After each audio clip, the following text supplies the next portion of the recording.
Okay guys, I just spent an hour or so doing the roof. I know you're not going to be able to see it, that's on purpose. Stuff comes up when you search for liquid wax. Okay, I don't see the company doing it, but one of their distributors is putting the cans side by side and showing you all whatever's the similarities, if you could read that kind of language.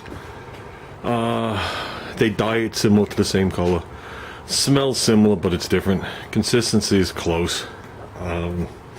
They say to put it on the same exact way in straight lines. They say to wait the same amount of time. They say to wipe it off, blah, blah, blah, blah. Here's what I did find. It seemed to go on about the same. As the stuff built up on the applicator, it became like glue. That's the best way to describe it. You couldn't slide your hand anymore. And the applicator wasn't full of dirt. It just had wax on it. So if you do get an excessive amount of buildup on your applicator, it's very hard to move it. You gotta keep flipping the applicator, which you do normally anyway. But to do a roof this size, okay, now this is a small or mid-sized wagon, size of a Nova. Okay, it took 2 applicators to do that, and I have no way here in the unit to wash them. Okay, that's a bit excessive, but that doesn't matter. The question is, how does the product work? Well, it seems to be very similar, where you put it on, you let it sit to 15 or so minutes, you wipe it off, and it's still a little greasy on the car. Then you let it sit a few more minutes, then you can wipe that off. So you do have to go over it multiple times, just like the liquid glass. How do I like it? I don't think I'm going to answer that. Okay guys, we're out here in the garage working on a little Red Bull refrigerator, mini fridge. Yeah, mint little machine, except one of the little MOSFETs exploded. See it there?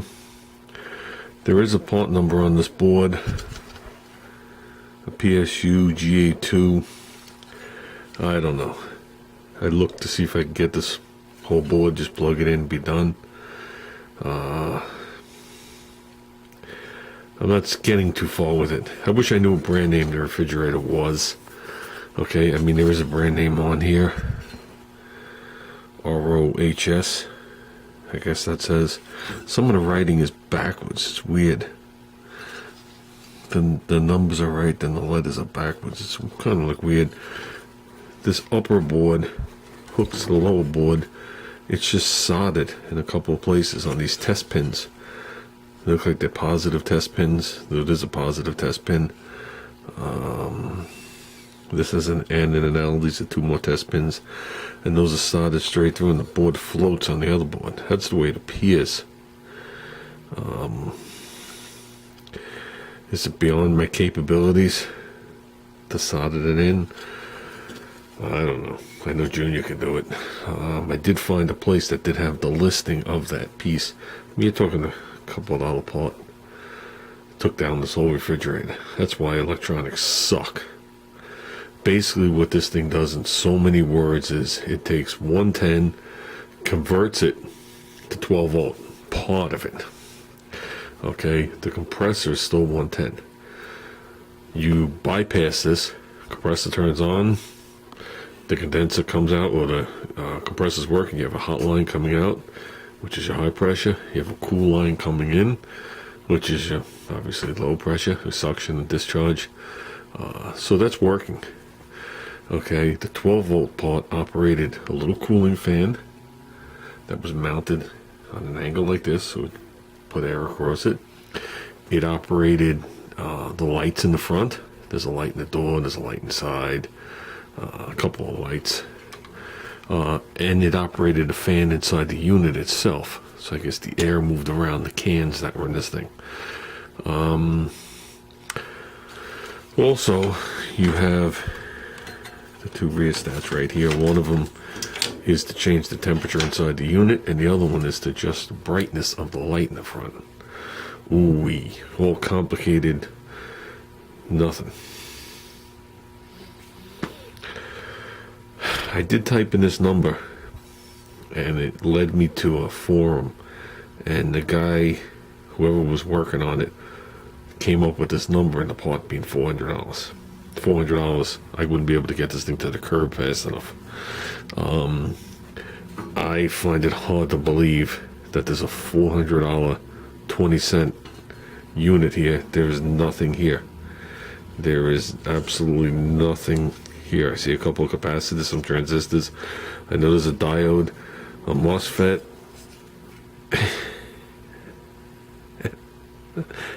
There's nothing here. So you got a little computer fan. Okay, this is working off 12 volts. I'm sure the one inside is another version of a computer fan. That's what all this wiring goes to. And that's it. I mean, how much could this machine be? $8,000? But I would like to see it up and going. It would be a nice little piece to have in the garage, without a doubt. But let me put it this way: I'd like to see it going. I don't really give a crap about the lights or anything like that. But obviously, you need to be able to control the temperature of it. That's the most important, and that is definitely controlled inside here. So electronics suck.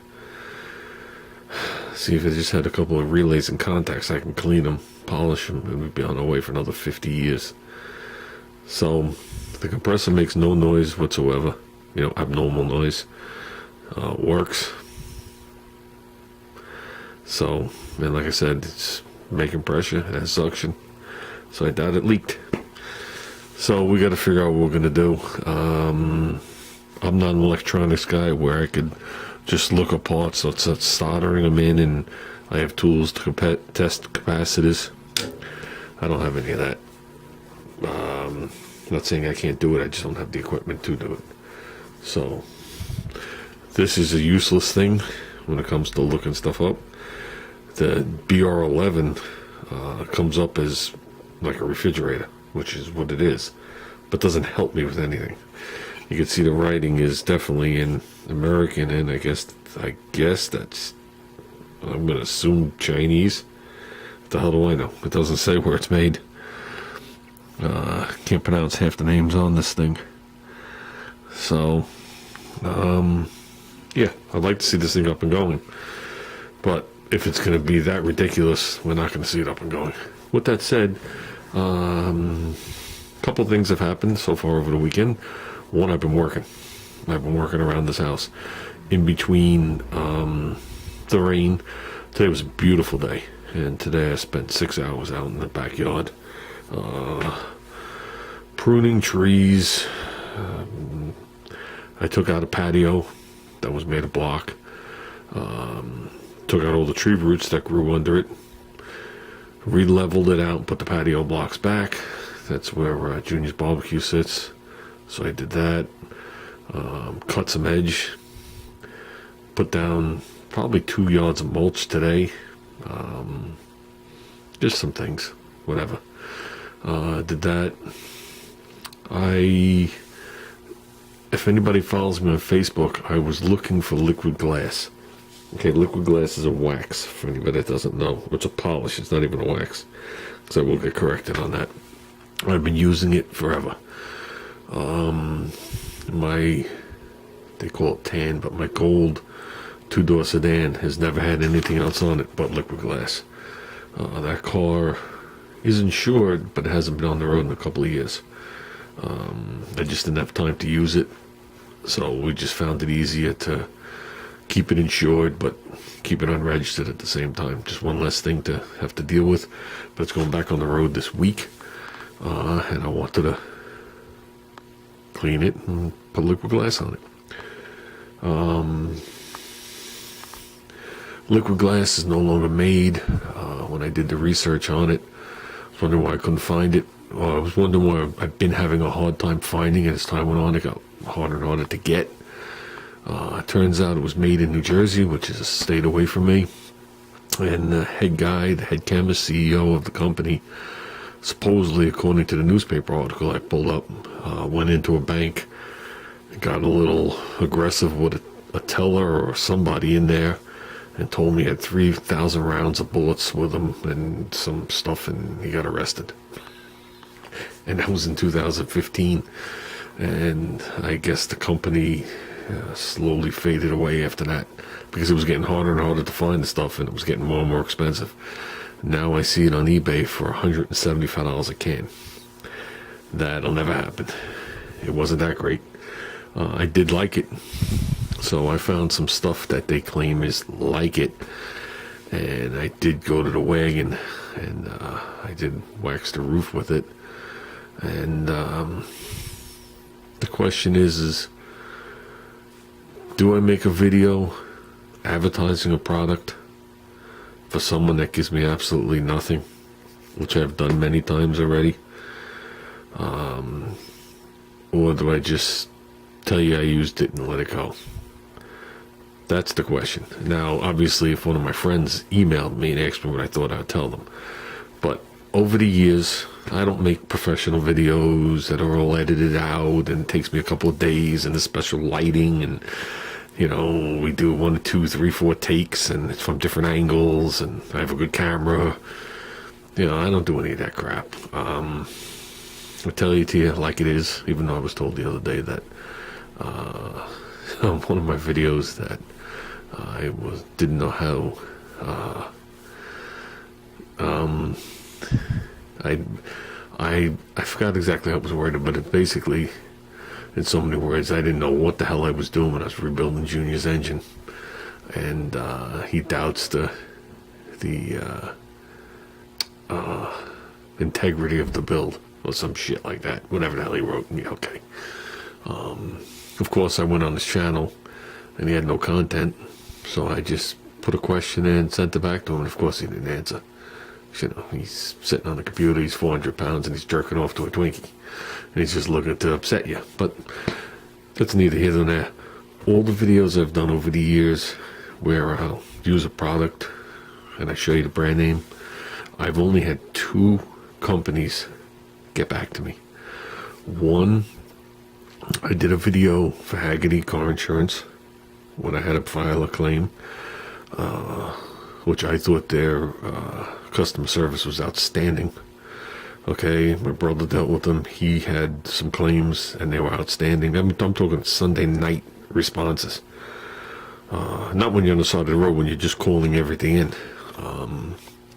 Outstanding. They commented back and sent me a card thanking me. And I had that card hanging on the wall for a while till I took everything down in the garage. And a company called, I think it was called REC Stuff. I think that was the name of it. It's so long ago now. Where I turned around and I bought 4 leaf springs, the bogie setup, and 4 trailer rims for my swap meet trailer. And at the time, a trailer wheel from them shipped to your door was $22. And I was like, holy crap, that's like half the price of everybody else. They're going to be pieces of crap. Well, I'll tell you something. They're still in the trailer. I'm going to be putting my 3rd set of tires on them, and they still haven't rusted. And they were round. So they actually thanked me. They didn't send me anything, but they thanked me, which is all that's required. So now the question is you have these people that are hunting down liquid glass, because once you type it in, you'll see on the internet people are trying to figure out what's going on, or they have been trying to figure out what's going on over the last couple of years.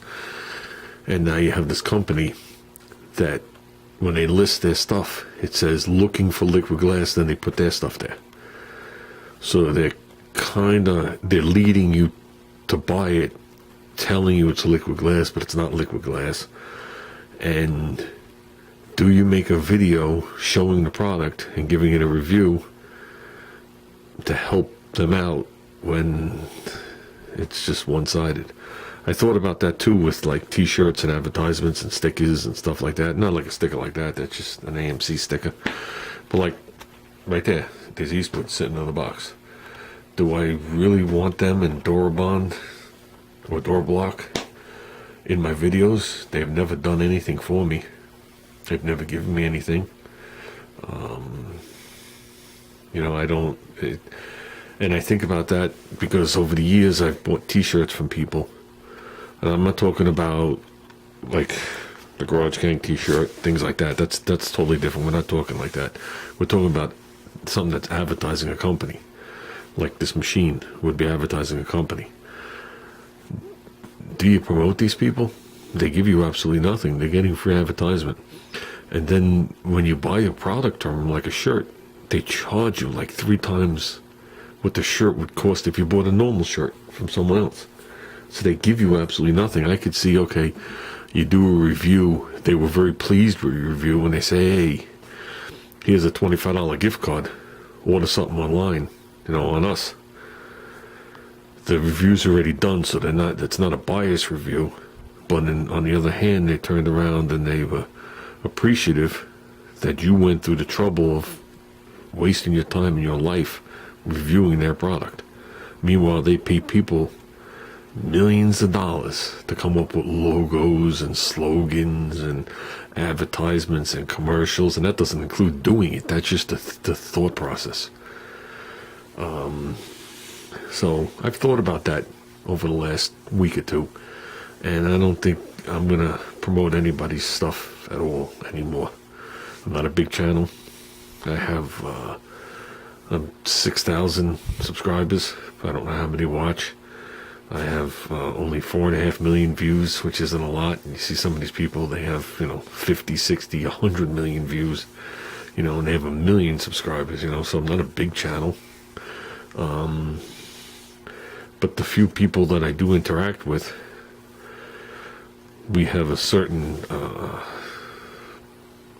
respect for each other, that if you tell me something, I'm going to respect what you say, and I will turn around and purchase the item if I need it, and hopefully it's vice versa. So the question is do you continue to advertise for these people and hand them money to advertise? Meanwhile, they're paying somebody to advertise, if you get what I'm saying. So they're sucking you in to wear their merchandise so you think you could look cool. Meanwhile, they paid somebody lots and lots and lots of money to come up with that simple little slogan. So it's something to think about. With that said, while I was videotaping doing the roof, I did the roof of the wagon. The camera did go dead. My batteries crapped out, so I never got to do a final anything. Plus, it started to get dark. But that doesn't mean I can't do a full thing on it and tell you what I think of the product. I'll tell you one thing. It's the same price as liquid glass. And the sniffer says, my nose says it's not the same product. So whatever liquid glass had in there to give it its scent, these people don't have in there giving it the same scent. But they went as far as to dye it the same color. That's why I'm looking at that and thinking of it. They went as far as to put it in the same type of can and to come up with the color that's close to it. It's definitely shades off, but it's still in the blue family, bluish green. To try and give you the illusion it's the same product.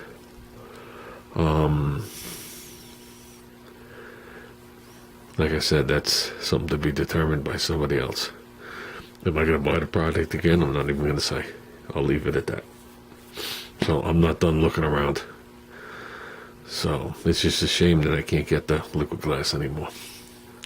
So if anybody sees it for a realistic price, I will purchase it. But not for $175 a can. That's utterly ludicrous. Nobody was paying the $25 a can for it. Okay, that was part of the issue. Okay, when sales started to drop because of the price of it, and you have all this new shit that comes out every other week, and it's the same bullshit in a different jar. Nobody was paying the $25 for it, so the sales were dwindling. Why would I pay $175 for it now? It's like, think about that. Okay, guys, I'm sure this video has been like an hour. With that said, Junior should be out here probably in the beginning of the week, starting the project. He has all the pieces now, which is mint.